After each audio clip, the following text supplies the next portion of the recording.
नियंत्रण के अंतर्गत हम लोग आज देखेंगे प्रभावी नियंत्रण व्यवस्था के आवश्यक घटक और साथ ही देखेंगे नियंत्रण की सीमाएं। तो जो आवश्यक घटक हैं उसमें सबसे पहला है कि उपयुक्तता, अर्थात नियंत्रण की प्रणाली जो है वो व्यावसायिक संस्था की प्रकृति, कारोबार की मात्रा और उपलब्ध संसाधनों के अनुरूप होना चाहिए। साथ ही संगठन कलेवर की आवश्यकता के अनुरूप भी होना चाहिए। विभागीकरण की व्यवस्था यदि अपनाई जाती है तो नियंत्रण का भार विभागीय अध्यक्षों को सौंप देना चाहिए। तो उपयुक्त होना चाहिए, जैसा संगठन है उसी के अनुसार से नियंत्रण व्यवस्था होनी चाहिए। दूसरा है विचलनों की जानकारी।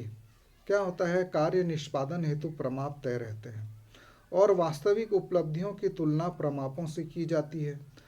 दोनों में अंतर की जानकारी न केवल होनी चाहिए परंतु जो जानकारी है वो संबंधित अधिकारी को प्रेषित भी करना चाहिए। तीसरा है महत्वपूर्ण बिंदुओं पर विचार। उन क्षेत्रों पर अधिक ध्यान दिया जाना चाहिए जिनकी प्रगति संस्था की संपूर्ण प्रगति के लिए बहुत महत्वपूर्ण है। परिवहन संस्थानों के लिए ट्रकों का चालू हालत में होना बहुत आवश्यक है। बीड़ी उद्योग में श्रमिकों का स्वस्थ होना आवश्यक है। उसी प्रकार सामग्री और वित्तीय नियंत्रण के महत्वपूर्ण बिंदु हो सकते हैं। तो ये कुछ महत्वपूर्ण बिंदु हर उपक्रम के अनुसार होते हैं, उनको ध्यान में रखना चाहिए। चौथा, लोचशील होना चाहिए।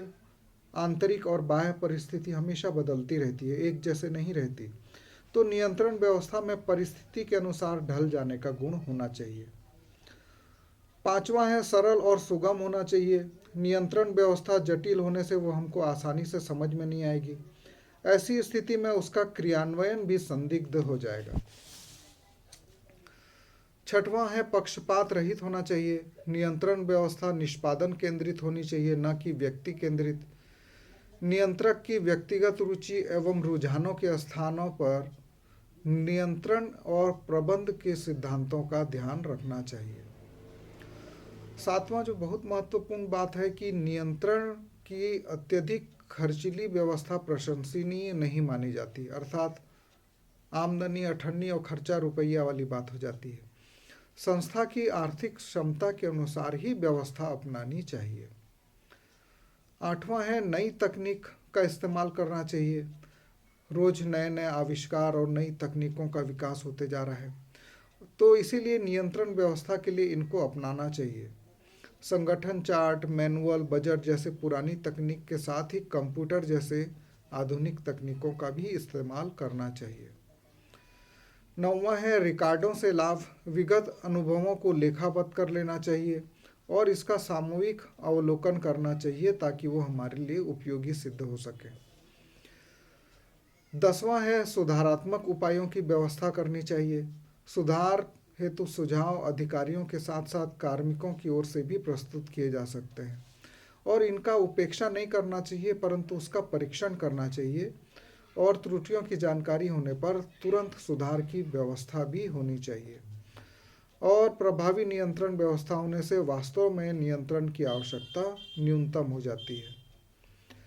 लेकिन नियंत्रण व्यवस्था का कर्मचारियों द्वारा विरोध भी किया जाता है क्योंकि वो भय से ग्रसित हो जाते हैं और उसका कारण है कि कर्मचारी यह समझते हैं कि नियंत्रण व्यवस्था उनके ऊपर लगातार निगरानी के जैसी होगी, इससे उनकी जो स्वतंत्रता है वो खत्म हो जाएगी। दूसरा, कर्मचारी ये सोचते हैं कि नियंत्रण व्यवस्था से उनकी निष्ठा पर संदेह पैदा होता है। तीसरा, किसी त्रुटि के लिए सबसे कमजोर श्रमिक को ही उत्तरदायी ठहराया जाएगा। चौथा, कर्मचारियों के सुझावों पर ध्यान नहीं दिया जाता। और पांचवा, नियंत्रण से एक भय की स्थिति, डर का माहौल भी निर्मित हो जाता है। कुछ नियंत्रण की सीमाएं भी हैं। नियंत्रण अच्छी बात तो है पर उसकी कुछ सीमाएं भी हैं, जैसे कि नियंत्रण केवल आंतरिक हो सकता है, बाह्य नहीं हो सकता, क्योंकि नियंत्रण का कार्य केवल आंतरिक हो सकता है, अर्थात अपने अधिकार क्षेत्र या संगठन के अंदर की क्रियाओं पर ही नियंत्रण किया जा सकता है। बाह्य क्रियाओं पर किसी भी प्रकार से नियंत्रण नहीं किया जा सकता। कोई भी संगठन या संस्था सरकारी नीति, नियम, ग्राहकों की रुचियां, मौसम, वर्षा आदि पर नियंत्रण नहीं कर सकती। दूसरा, प्रमापों के निर्धारण में बहुत ज़्यादा कठिनाई होती है, ये इसकी प्रमुख सीमा है, क्योंकि नियंत्रण का आधार ही प्रमाप निर्धारण है और ये एक बहुत कठिन काम है। कुछ ऐसे प्रमाप हैं जैसे कर्मचारियों की रुचि, लगन, निष्ठा, इसको निश्चित करना कठिन कार्य है और इन पर नियंत्रण करना भी बहुत कठिन होता है। तीसरा, व्ययशील होना। नियंत्रण व्यवस्था बहुत खर्चीली व्यवस्था है और कभी कभी तो नियंत्रण से मिलने वाले लाभों की तुलना में इस पर होने वाला खर्च ज़्यादा हो जाता है, तो ऐसी स्थिति में नियंत्रण का कोई महत्व नहीं रह जाता है। चौथा है विरोध का सामना। नियंत्रण व्यवस्था में अधीनस्थों के मन में एक डर या दबाव बन जाता है जो अप्रत्यक्ष विरोध प्रकट करने लगते हैं और चुपके चुपके प्रबंध का विरोध भी प्रारंभ कर देते हैं और ऐसी स्थिति कभी कभी विस्फोटक हो जाती है। अतः नियंत्रण व्यवस्था में प्रायः अधीनस्थों का विरोध होता है।